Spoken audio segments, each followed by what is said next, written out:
महादेवी महाशक्तिं भवानीं भववल्लभां भवातिभञ्जनकरीं वन्दे त्वां लोकमातरं भक्तप्रियां भक्तिगम्यां भक्तानां कीर्तिवार्धिकां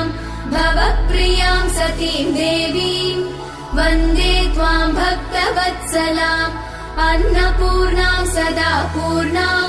पार्वतीं पर्वपूजितां महेश्वरीं वृषारूढां वन्दे त्वां परमेश्वरीं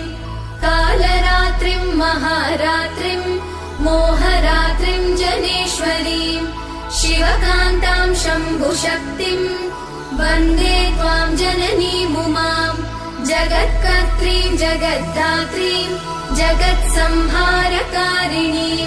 मुनिभिः संस्तुतां